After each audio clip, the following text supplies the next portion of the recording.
A paz de Cristo, amados. Tudo bem? Mais uma vez estamos dando continuidade aos nossos estudos bíblicos da nossa EBD, Escola Bíblica Dominical. Nessa oportunidade nós vamos estar ministrando a aula de número 12 do nosso primeiro trimestre de 2020. A nossa aula ela traz como título Jesus, o homem perfeito, aula de número 12, com o título Jesus, o homem perfeito. Tá? O título da nossa revista, os irmãos já conhecem, mas eu costumo estar falando aqui, e é a raça humana, né? Nesse trimestre nós estamos estudando e falando sobre a raça humana. E aí são 13 lições onde está tratando diretamente sobre a raça humana. Essa lição, essa revista ela traz esse título tratando da origem do homem, né? Tratando da queda do homem e trata da redenção do homem, né? Da redenção. Jesus Cristo ele morreu para remir o pecador. Então essa última lição com o título Jesus o homem perfeito vai nos trazer chegando para a conclusão do nosso trimestre, vai nos dar aí um entendimento maior sobre a perfeição de Jesus e a redenção, né, do pecador.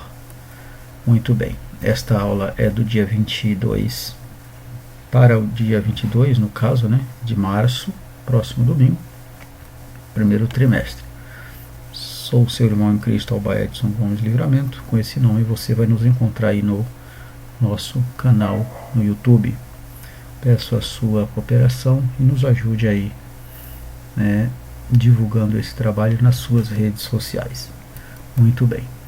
Nós temos aqui alguns objetivos.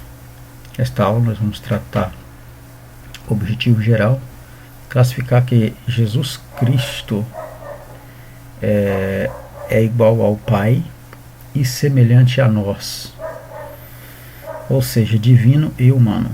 Quando fala semelhante a nós, divino e humano, não que nós sejamos divino, mas Jesus Cristo, igualdade com o Pai, ele é igual ao Pai e semelhante a nós como ser humano e divino com relação à igualdade dele com o Pai. Nós temos 3 objetivos específicos que nós vamos expor a divindade de Jesus. Nós vamos aqui estar mostrando, conversando, explanando aqui sobre a divindade de Jesus. Vamos falar sobre a humanidade de Jesus e a perfeição de Jesus. O textuário da nossa lição nos diz o seguinte: e crescia Jesus em sabedoria e em estatura e em graça para com Deus e os homens. Está em Lucas capítulo 2 e o versículo 52. Verdade prática. Verdadeiro homem e verdadeiro Deus, o Senhor Jesus Cristo é igual ao Pai e semelhante a nós.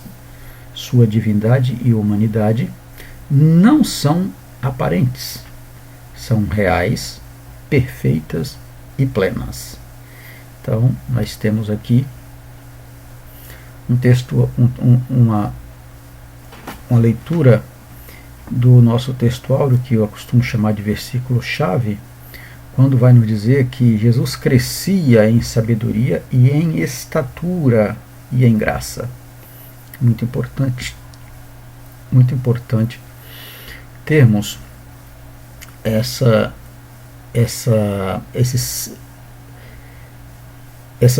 segmento, né, digamos assim, de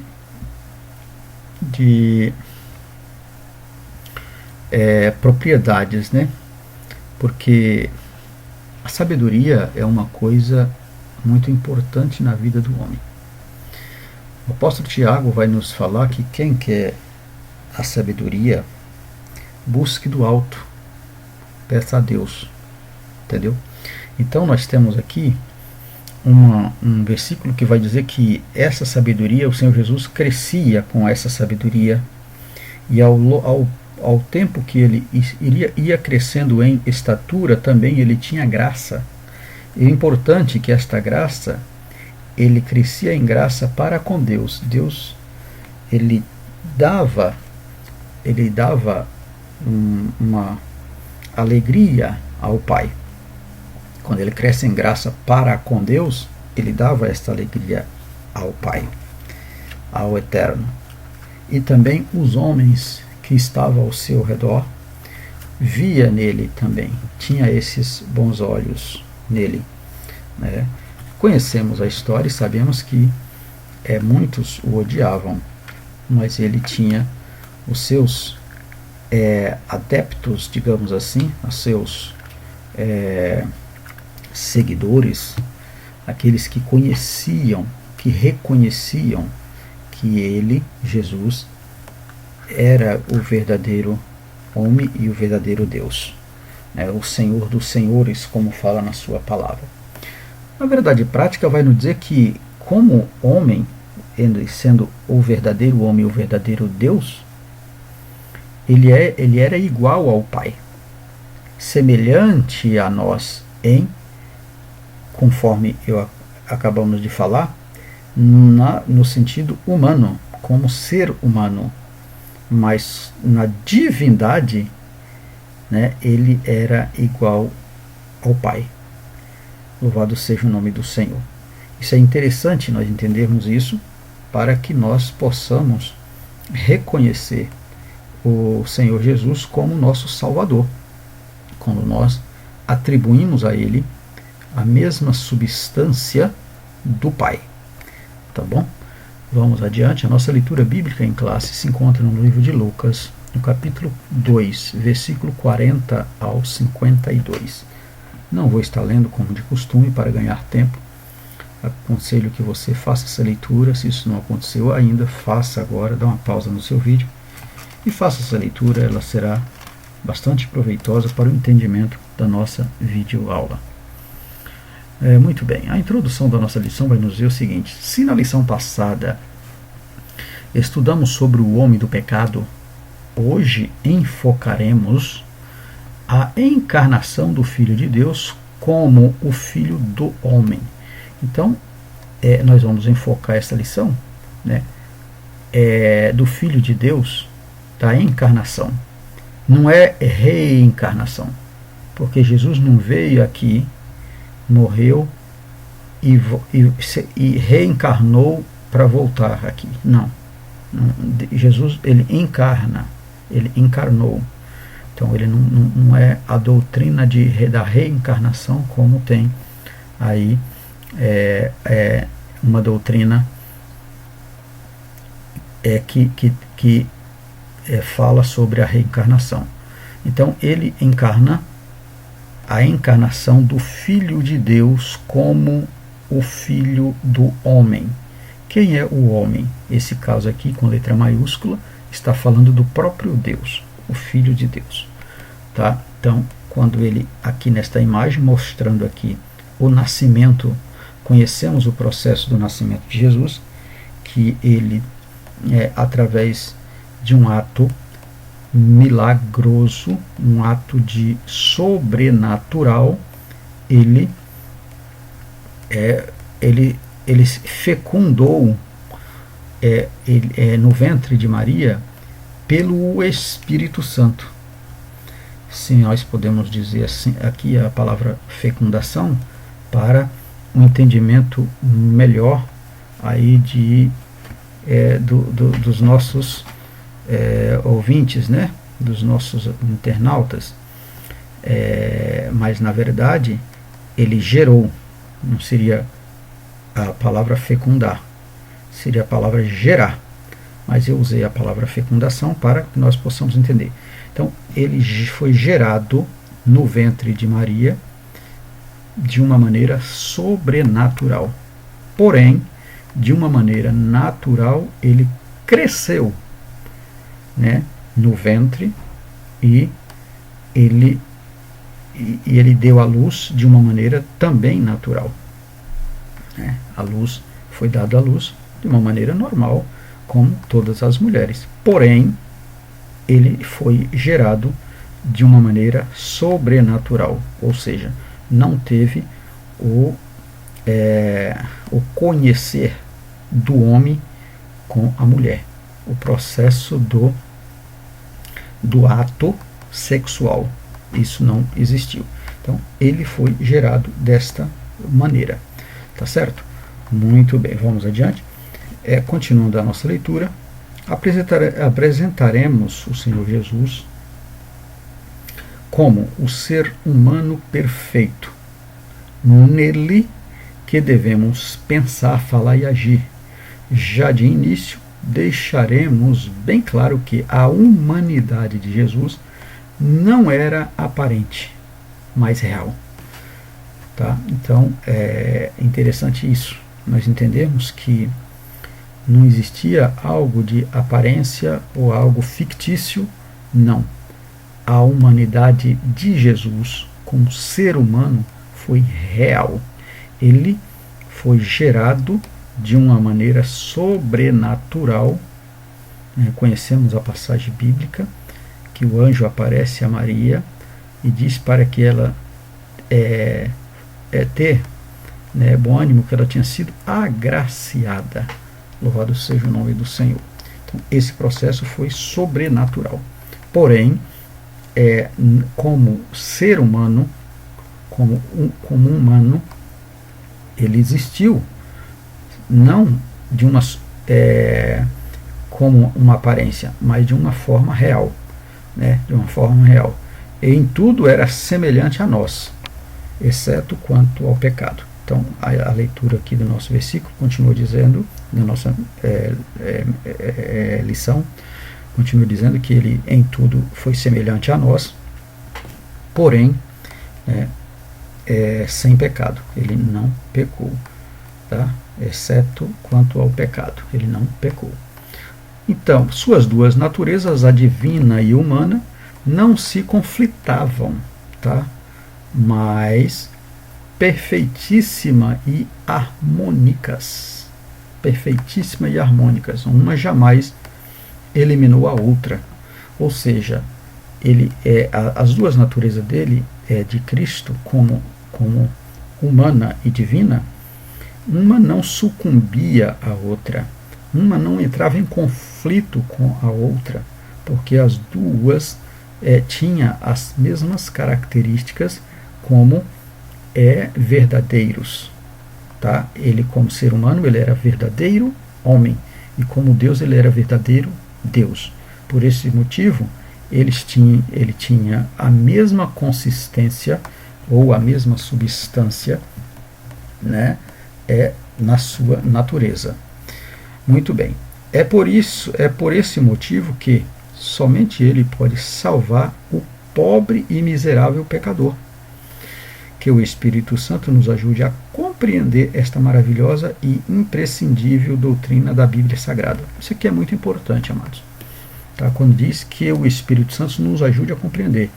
Porque nós precisamos entender este processo da Bíblia Sagrada com fé, para que nós venhamos compreender. E essa compreensão, se nós não tivermos o entendimento do Espírito Santo, fica difícil a gente crer nas Sagradas Escrituras. Quando às vezes nós estamos evangelizando e às vezes falamos do amor de Deus para com a humanidade e citamos a pessoa de Jesus Cristo, e muitas pessoas acabam questionando para trazer a dúvida, a crença. Às vezes a gente fica sem compreender, mas outrora éramos assim também. Por quê? Porque se o Espírito Santo não nos ajudar nessa compreensão, nós temos dificuldade. Hoje não, porque hoje você tem um entendimento aberto. O Espírito Santo já abriu o teu entendimento. Tá? Lembra lá dos discípulos do caminho de Emaús? Pois é, ali, enquanto o entendimento daqueles dois discípulos que andavam ali não foi aberto, eles não entenderam que eles acabavam de estar com o Mestre, né? Que aquilo que estava andando com eles tinha sido o próprio Jesus, depois da sua morte, depois da sua ressurreição. Tá certo? Então é necessário que abrimos o nosso entendimento para que nós venhamos a compreender. E isso nós precisamos a cada dia pedir a Deus, né, que abra o nosso entendimento com a sua maravilhosa doutrina da palavra, para que nós, em momento algum, venhamos a ter dúvidas quanto o verdadeiro homem, o verdadeiro Deus, que esteve aqui nesta terra, que morreu uma morte terrível, né? Foi zombado, assumiu o tribunal, né? Como culpado por causa da minha transgressão, por causa da transgressão da humanidade. Louvado seja o nome do Senhor. Nós estamos passando por um processo aí complicado nos últimos dias, de um vírus na qual o mundo inteiro parou. Aqueles que não pararam estão parando e vai parar. Então, por causa disso, ele veio. Jesus veio para remir, para perdoar. Louvado seja o nome do Senhor. Embora ele mesmo disse nas suas palavras que quando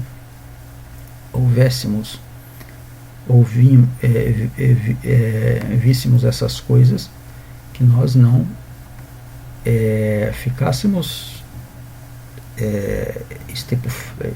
esbarrecidos, ou seja, assustados, mas que nós ainda não era o fim, seria o princípio das dores. Louvado seja o nome do Senhor. Então, agora, diante de tanto desespero, ele ainda é o Cristo da plenitude dos tempos, na qual nós vamos falar mais adiante. Ele ainda é o Cristo da plenitude dos tempos. Então, ainda há esperança para Israel. Ainda há esperança. Amém? Vamos adiante. A distinção e a unidade das duas naturezas de Cristo. Paralelamente à palavra divindade e humanidade de Jesus, a terceira e a quarta afirmação necessária da cristologia bíblica são que, na encarnação, as naturezas divina e humana permanecem distintas e as naturezas são completamente unidas em uma pessoa. Tá, essa passagem aqui não está na nossa revista, é um estudo que eu acabei trazendo para um pequeno complemento, não que havia necessidade, né? Mas só para enriquecer um pouco aqui o nosso entendimento, quando fala sobre a unidade das duas naturezas de Cristo. O que é isso? Por quê? Porque paralelamente à humanidade de Jesus, a divindade ela está entrelaçada iguais, tá? A terceira e a quarta afirmação necessária da cristologia bíblica são que na encarnação as naturezas divina e humana permanecem distintas, são distintas. Uma, aquilo que nós falamos agora há pouco, uma não submetem ou não atropelam, digamos assim, a outra, porque elas são completamente unidas em uma só pessoa. Tá? Isso é importante nós entendermos isso. Tá? Nesta imagem aqui, mostrando aqui pessoa de Cristo, né? Aqui como uma única pessoa, nesta chave aqui, mostrando que 100% Deus e 100% homem. Então, a natureza divina e a natureza humana. A natureza humana divina existia 100% e a natureza humana também 100%. Esta união dá-se o nome de união hipostática, que é a união única das duas naturezas. A melhor evidência dessas duas realidades são as passagens das Escrituras nas quais a glória divina e a humanidade e a humildade humana de Jesus são apresentadas conjuntamente. Então, esse processo aqui da glória divina e a humildade humana, elas são apresentadas como conjuntamente. Quando fala de conjuntamente, são as duas ao mesmo tempo, ou uma concordando com a outra. A concordância. Tá? No livro de Isaías, no capítulo 9, e o versículo de número 6 diz: porque um menino nos nasceu, um filho se nos deu, o governo está sobre os seus ombros, e o seu nome será Maravilhoso Conselheiro, Deus Forte, Pai da Eternidade, Príncipe da Paz. Então isso aqui está dizendo o que seria o futuro, né? O futuro menino que nasceria, porque um menino nos nasceu, um filho se nos deu. Então aqui está dizendo que já aconteceu. Por quê? Porque ele já existia com o Pai na eternidade, desde o princípio. Vamos falar mais na frente, quando vai mostrar que o Pai diz que,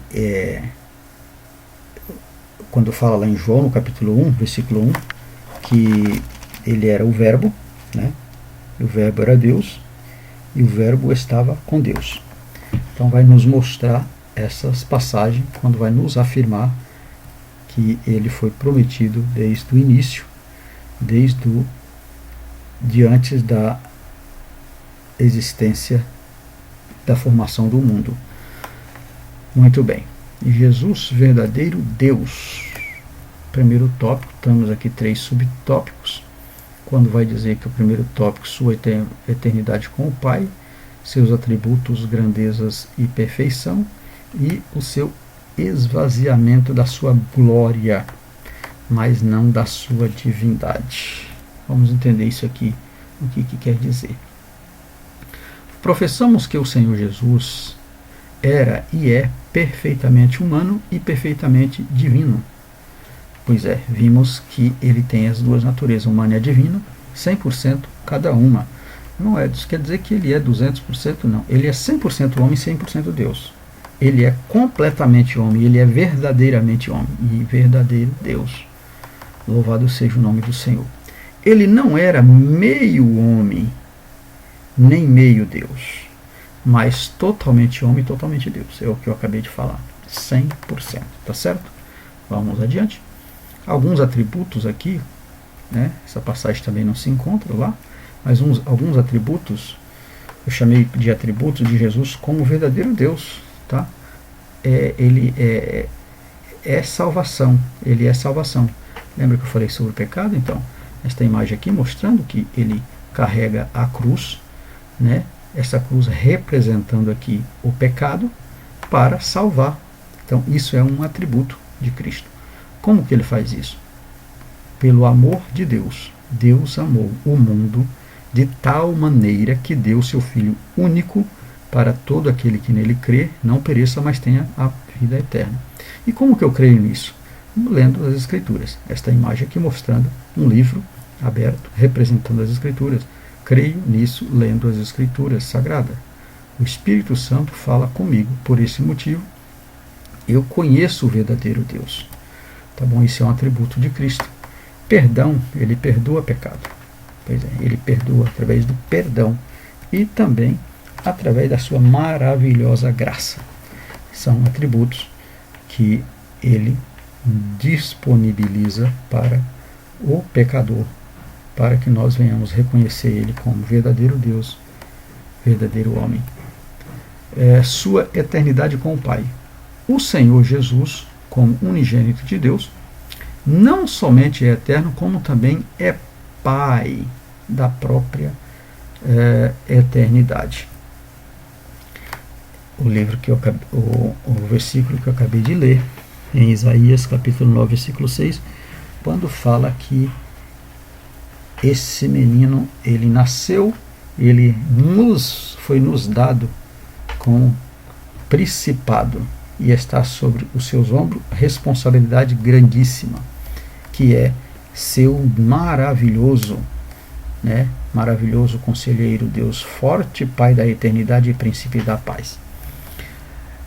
Antes de sua encarnação, ele estava com o Pai, e no Pai criou todas as coisas. Falei também desta passagem, João capítulo 1, versículo 3, todas as coisas foram feitas por ele, e sem ele nada do que foi feito se faz, ou se fez.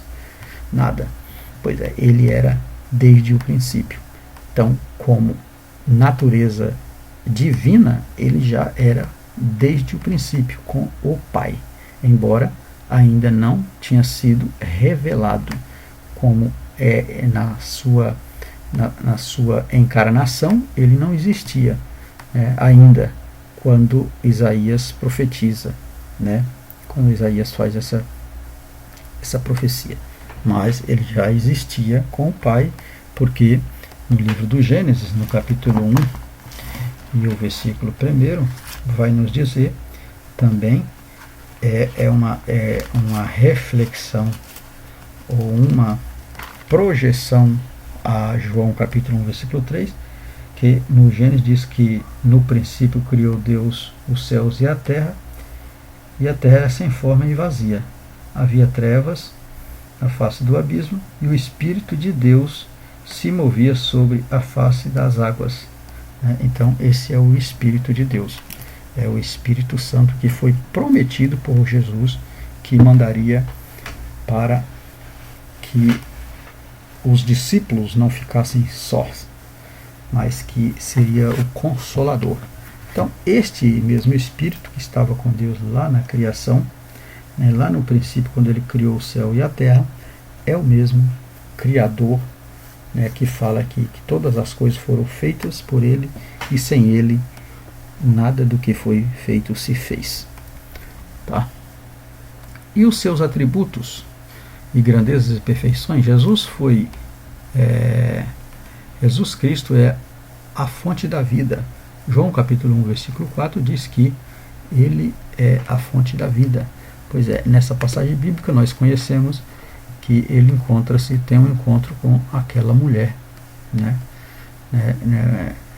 No capítulo 4, versículo 14, ele encontra com aquela mulher, né, samaritana, e ele oferece água. Conhecemos a passagem. E aquela mulher, depois que tomou aquela água, ela diz que ele fala que ela iria saltar para a vida eterna se ela tomasse daquela água. Conhecemos a história, sabemos que ela optou por beber daquela água. Ele logo tem vida em si mesmo, ele como Deus. João capítulo 5, versículo 16, uma referência, mas em Hebreus capítulo 7, 16, diz que não foi feito segundo a lei do mandamento carnal. Não, ele não foi feito feito segundo a lei do mandamento carnal, mas segundo a virtude da vida incorruptível. Né? O processo da geração foi de um processo incorruptível, segundo Deus, sendo Deus, de Deus é imutável. Hebreus capítulo 3, versículo 8, Jesus Cristo é o mesmo ontem e hoje e eternamente. Então ele sempre foi, ele é hoje, ele foi ontem, ontem na criação, ele é hoje no presente e ele será eternamente, na vida eterna, eternamente, futuramente. Ele sempre foi Deus e sempre será. E não muda. Ele é onisciente. Onisciente é onipresente, onisciente também todas as coisas. Sabe todas as coisas. A sua onisciência, ele sabe todas as coisas. E a sua onipresença não pode ser ignorada, porque todo o poder nos céus e na terra acha-se em suas mãos. Então, amados, Jesus pode todas as coisas. As referências bíblicas aí, aconselho que você faça essas leituras. Não vamos fazer aqui para ganharmos tempo, mas você pode pegar Mateus capítulo 28, versículo 20, vai falar sobre a onipresença de Cristo. Em Efésios capítulo 1, versículo 2 ao 23, versículo 22 ao 23, vai falar também da onipresença. Tá? Mateus capítulo 9, versículo 4 e 5 vai falar sobre a sua onisciência, sabe de todas as coisas. Tá? João capítulo 2, versículo 24 e 25 também vai falar sobre a onisciência, e assim sucessivamente para a onipresença de Deus. Esvaziou-se de sua glória, mas não de sua divindade. O que é isso, irmãos, que quando fala que ele esvaziou da sua glória? Vou ler aqui alguns versículos para que nós venhamos entender.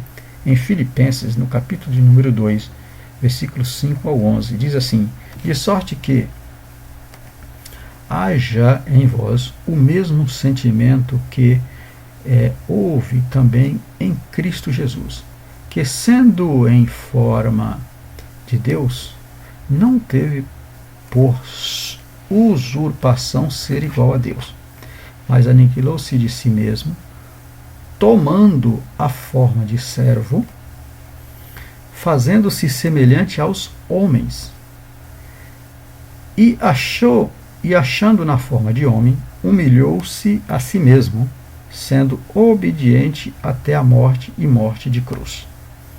Pelo que também Deus o exaltou soberanamente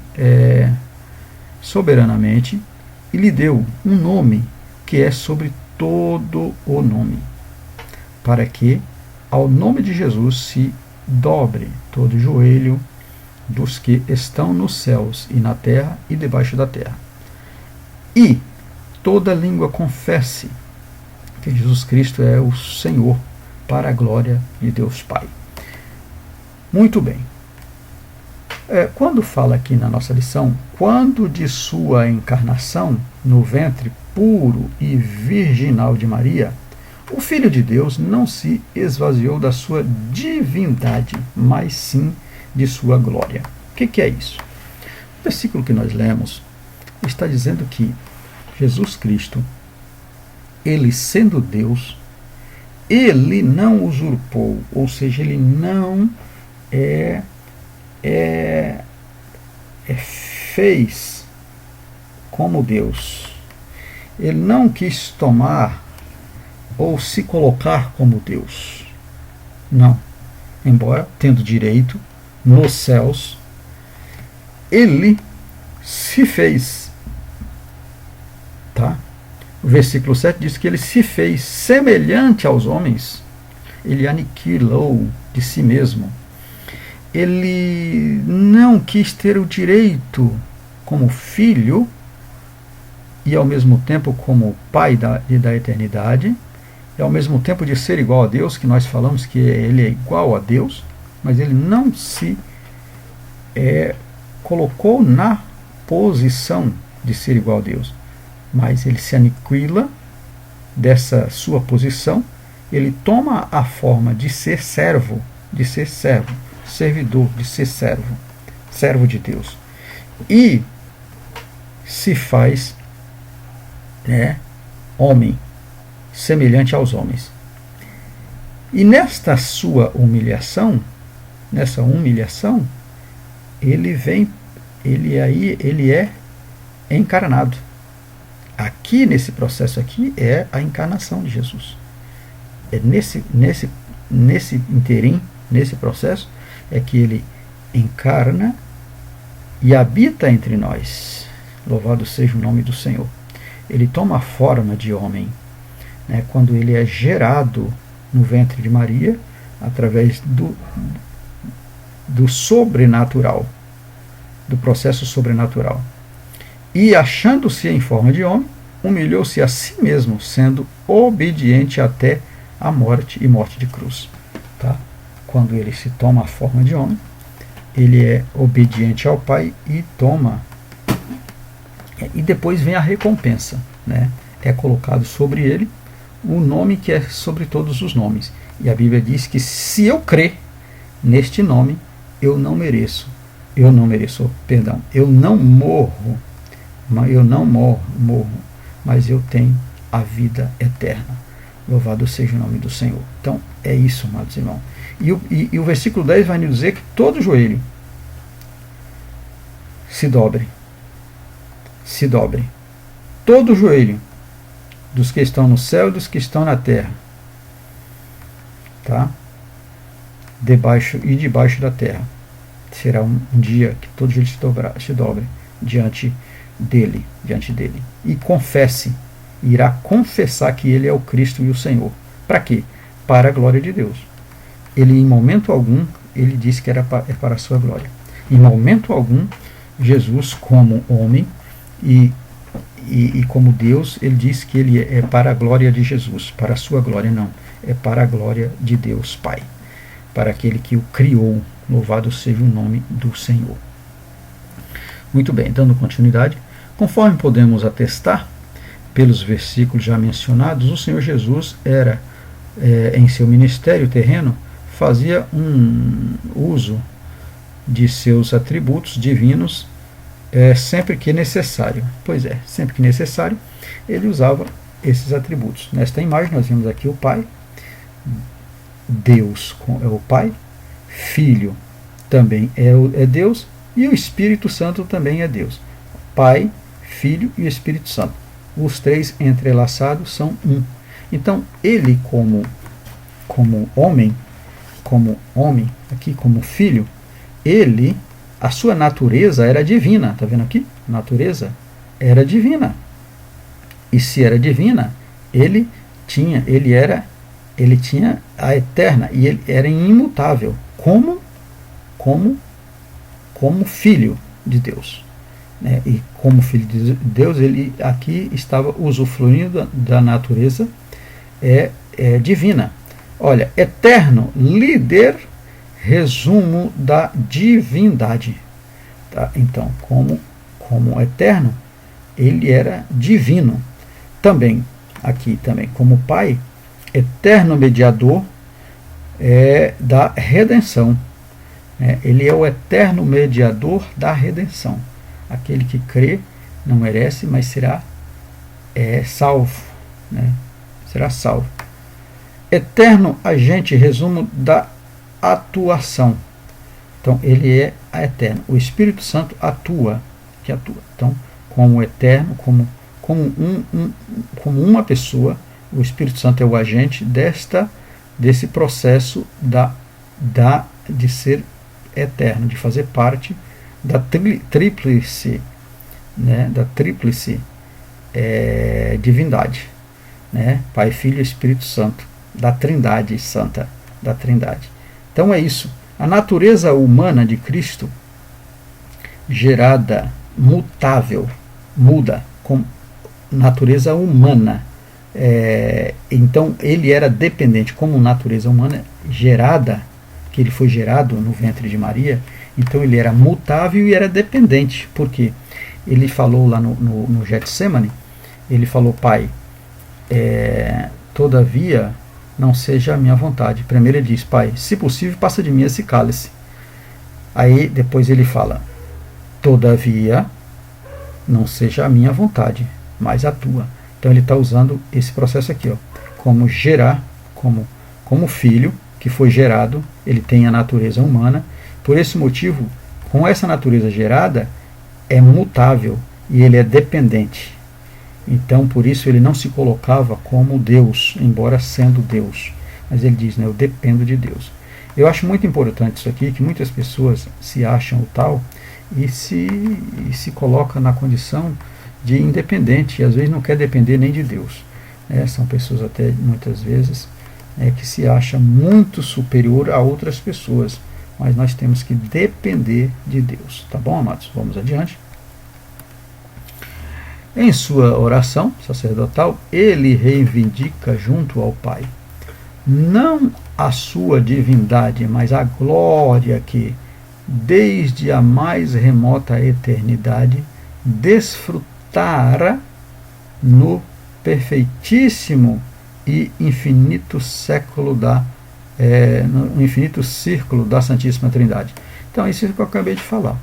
Ele, sendo Deus, ele não reivindicou isso como Deus, mas ele colocou a glória de Deus, a glória do Pai acima de tudo, mostrando que ele era totalmente dependente dos atributos do Espírito, né?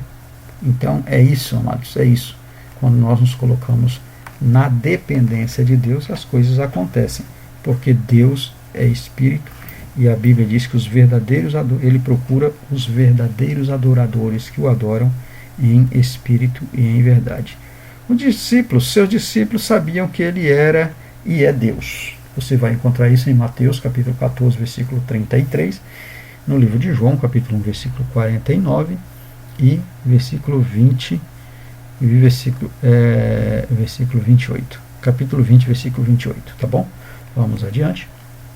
Segundo tópico, Jesus verdadeiro homem, verdadeiro Deus.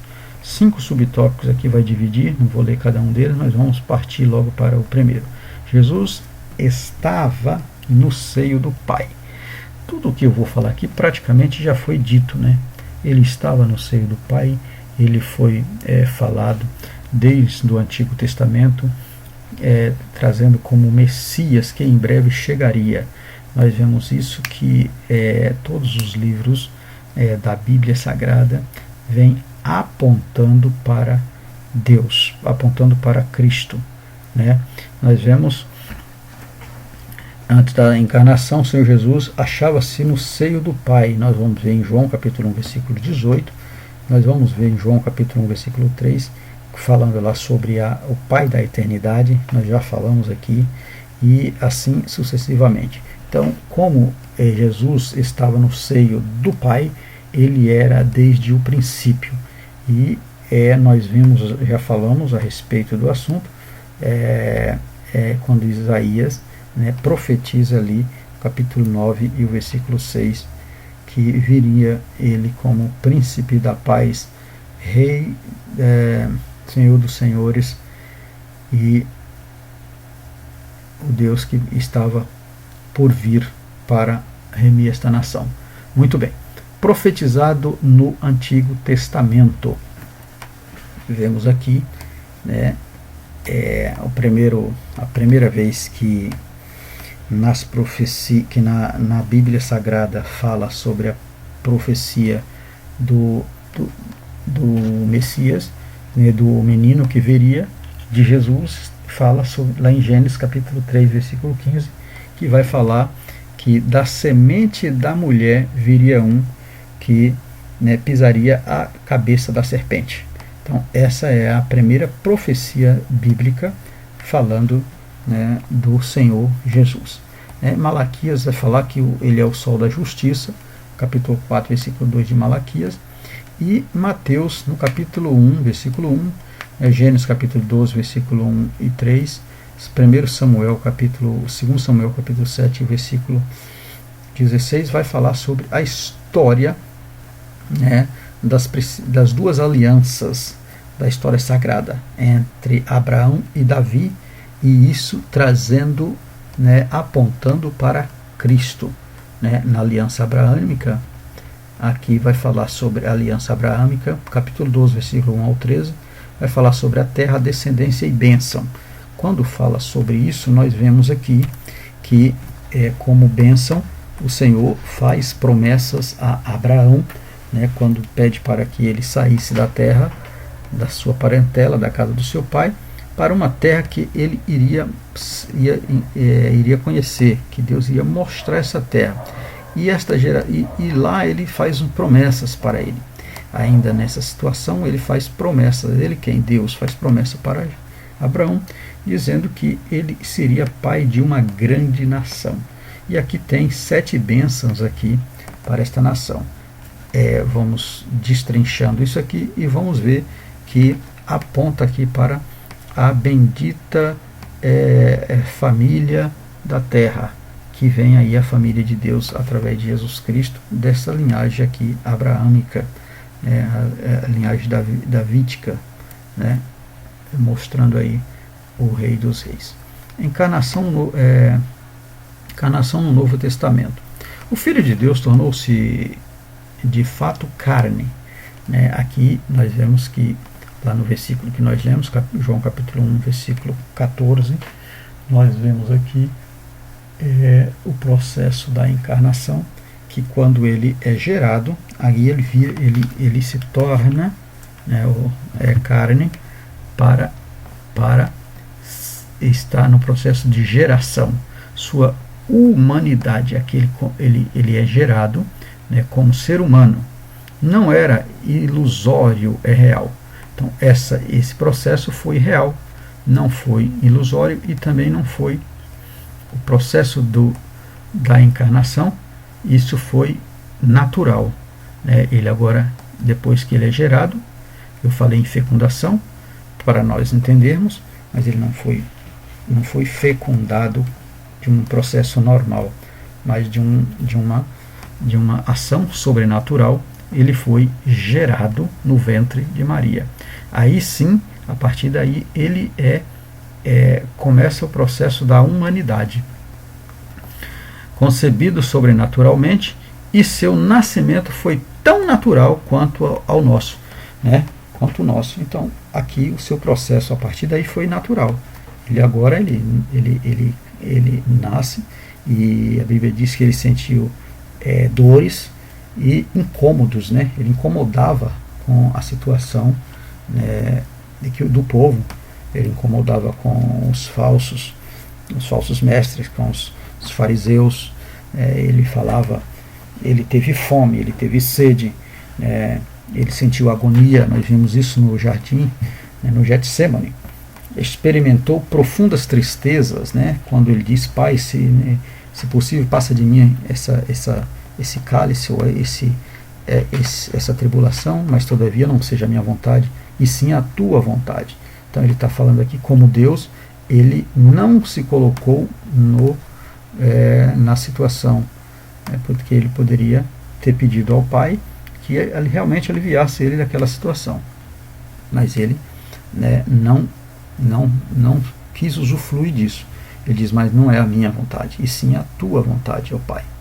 A nossa semelhança à humanidade de Jesus era completa. Ele tinha corpo, alma e espírito.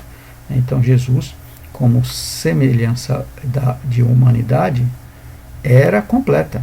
Ele tinha o corpo, né, a alma e espírito.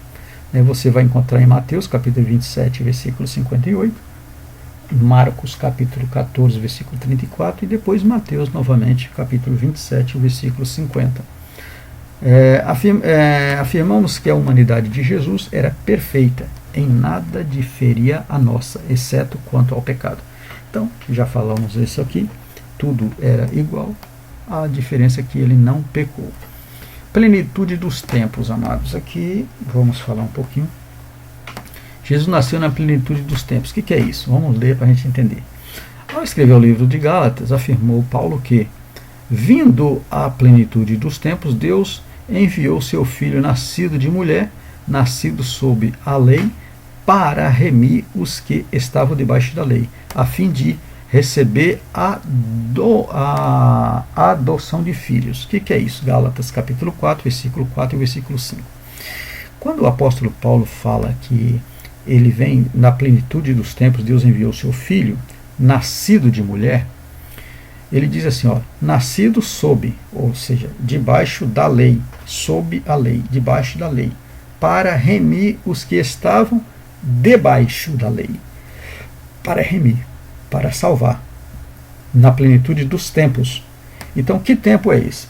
O tempo que ele veio foi o tempo necessário para que ele viesse.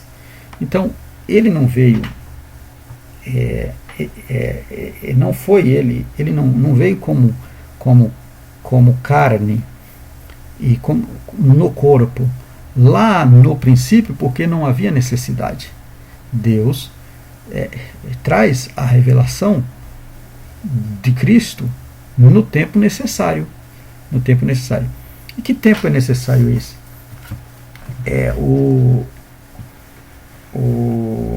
No livro de Isaías, não me falha, não me lembro agora, fala sobre o dia aceitável ao Senhor. Esse dia aceitável ao Senhor é o dia em que nós, que a plenitude dos tempos de cada um chega, esse dia aceitável. Então, ele é eternamente no passado, ele é eternamente no presente e ele é eternamente no futuro. Então, todo o tempo é tempo de aceitá-lo como único e suficiente Salvador, para aqueles que já aceitaram e para aqueles que ainda não aceitaram, que não conhecem. Por que aqueles que aceitaram? Porque os que aceitaram, temos que todo o tempo fazer manutenção dessa plenitude, né, dessa fé, né? Por quê? Porque ele é eternamente Deus. Ele é eternamente Deus.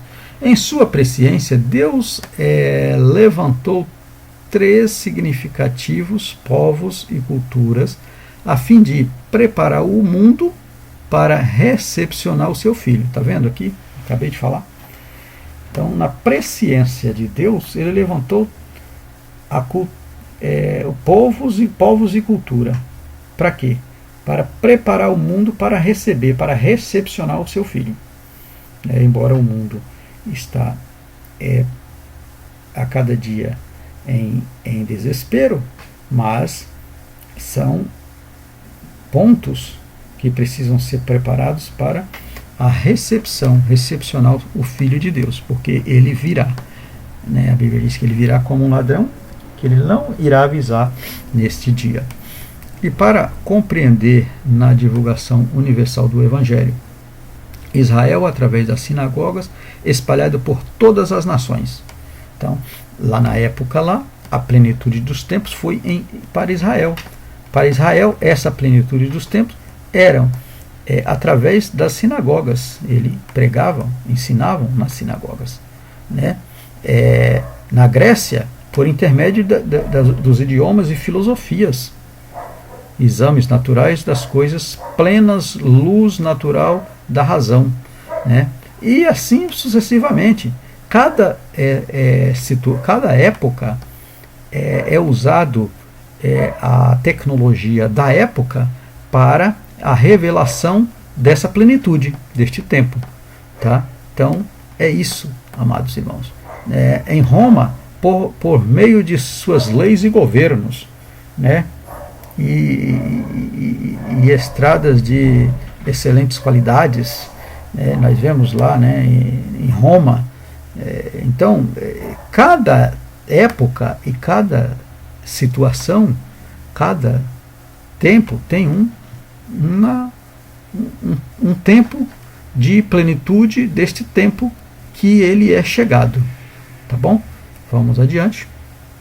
Em Israel, Jesus é apresentado ao mundo é o Filho de Deus, que segundo a carne é também filho de Davi e de Abraão, nasceu em Israel sob, ou seja, debaixo da lei, sob a lei de Moisés e a de Roma. Então ele nasceu nessa época, a plenitude dos tempos de Jesus. Nesta época foi sob a lei, nasceu em Israel, sob a lei de Moisés, debaixo da lei de Moisés, que ainda remia, ou seja, que ainda estava, que muitos ainda usava, porque ele mesmo disse que ele não veio banir esta lei, mas ele veio cumprir lá, e sob a lei, a religião, a lei religiosa, o governo romano, César era o governo romano da época. Então ele nasceu nesse processo. Então nós vamos em Mateus capítulo 1, versículo 1, capítulo 2, versículo 1 também, Gálatas capítulo 4, versículo 4, Lucas capítulo 2, versículo 1 ao 5. Nós vamos ver essas referências bíblicas e nós vamos entender essa época, esse tempo, essa plenitude nesse tempo, o que tratava. E aí nós temos que trazer a realidade do tempo para entender a necessidade que veio o Filho do Homem na época, naquele tempo, naquela plenitude.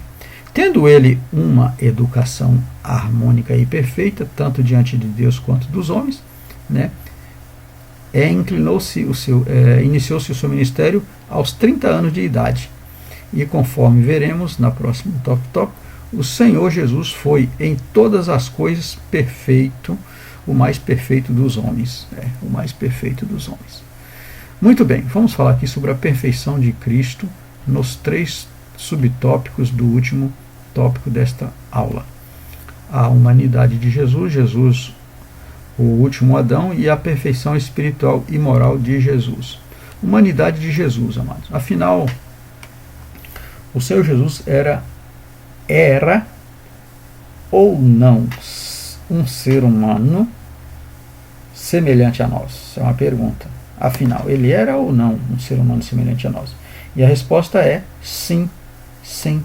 Era semelhante a nós e melhor do que nós, pois não estava sujeito qualquer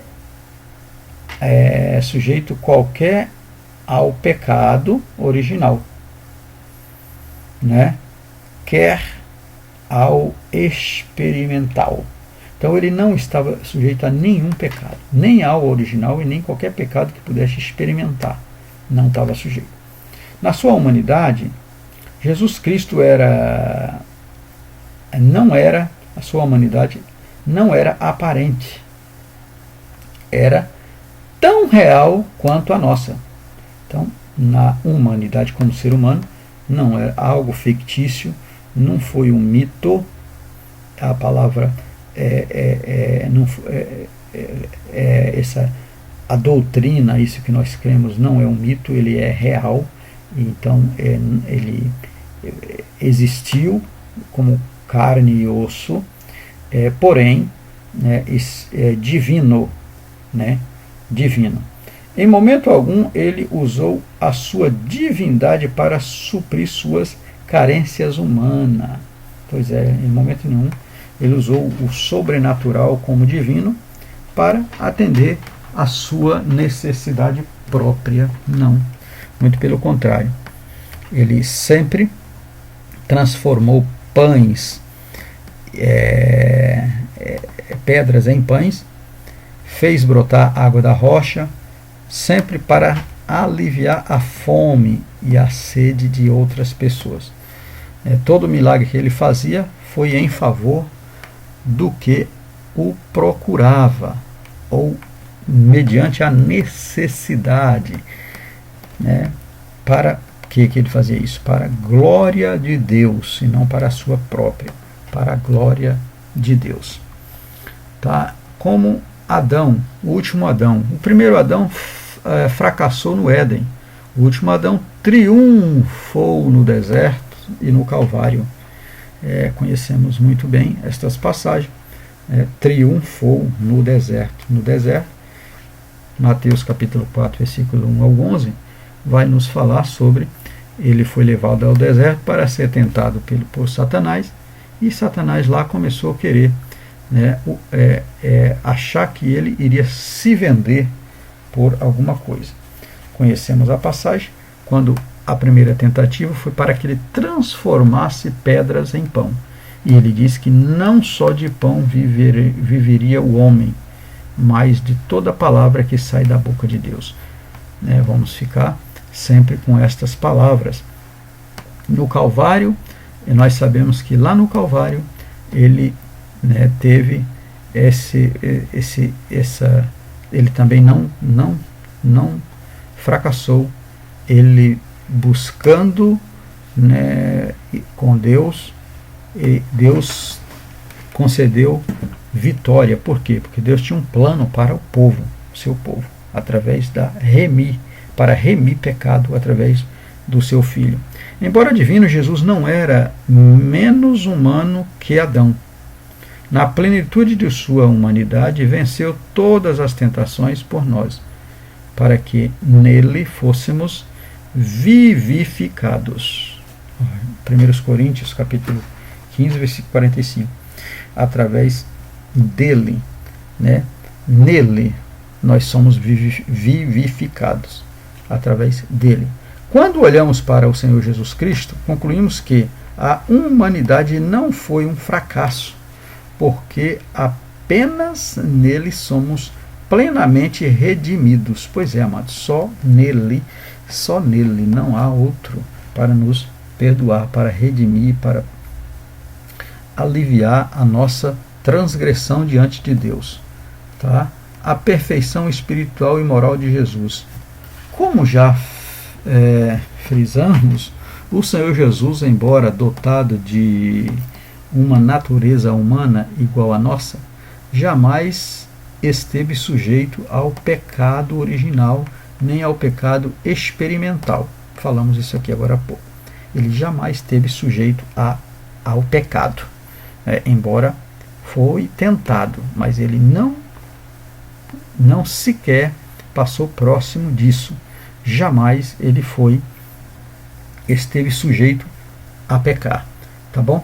Eis o que escreveu o autor às epístolas aos Hebreus: porque nos convinha tal sumo sacerdote, santo, inocente e imaculado, separado dos pecadores e feito mais sublime do que os céus. Quando a palavra fala aqui separado dos pecadores, não que ele se separasse dos pecadores, porque nós vemos que ele entrava na casa de pecador e comia com pecador, ao ponto de muitos olharem e dizer: mas como ele é filho de Deus? Aí teve uma dessas passagens que ele diz assim: olha, médico não precisa de médico, e não pode buscar o médico, não vai atrás do médico, ou não faz nenhuma consulta com o médico se você está são. Tá? Então, esta passagem quer dizer o seguinte, que aqueles que eles estavam entrando na casa sendo pecador, precisavam dele, que era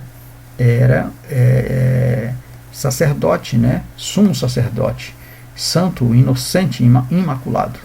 Então, ele não se contaminava. Ele poderia entrar no meio de pecadores, mas não se contaminar com os pecadores. Que lição nós tiramos dessa? Nós, como santos, né? A Bíblia nos fala, nos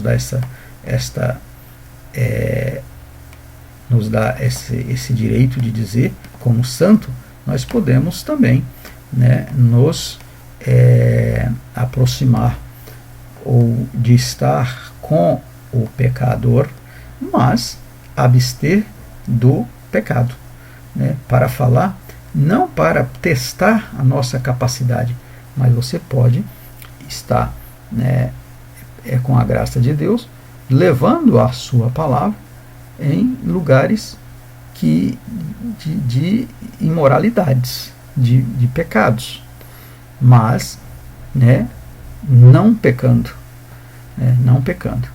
não de uma maneira desafiadora, né, como eu posso dizer, de uma maneira que eu vou me expor a situação achando que eu sou o tal, o forte. Não, mas com a graça de Deus agindo para que a cada dia Ele, Jesus, venha me aperfeiçoar, para que eu me aproxime da perfeição, né, dele. Tanto no falar quanto no agir, Jesus era perfeito. Nenhum dolo ou dano, nenhum dolo ou engano achava-se em seus lábios. Louvado seja Deus. Ele era perfeitíssimo em todas as coisas. Ele é o nosso excelso modelo. Louvado seja Deus. Concluímos a nossa lição, olhando firmemente para Jesus, o autor e consumador da nossa fé, chegaremos à estatura de varão perfeito. Pois é, se você olhar para ele, que é o autor e o consumador da nossa fé, você, nós vamos chegarmos à estatura de varão perfeito. O que acontece? Homens e mulheres moldados pelo Espírito de Deus. Vamos ser homens e mulheres moldados pelo Espírito de Cristo, né? Ele é o nosso sumo, é o nosso consumado exemplo em todas as coisas. E por ele ansiamos. Quando do arrebatamento da igreja, estaremos para sempre com o nosso amado Salvador. Então, esperando isso, fazendo isso, aí esperamos o arrebatamento da igreja. Jesus Cristo, verdadeiro homem, verdadeiro Deus. Amém. Louvado seja o Cordeiro de Deus, amados. É isso aí. Vamos para a nossa próxima aula, se Deus assim nos dê graça e nos permitir, né? No próxima semana estaremos aí com a nossa última aula do trimestre. Amém? Que Deus em Cristo nos abençoe e até a próxima aula, se o Senhor assim nos permitir.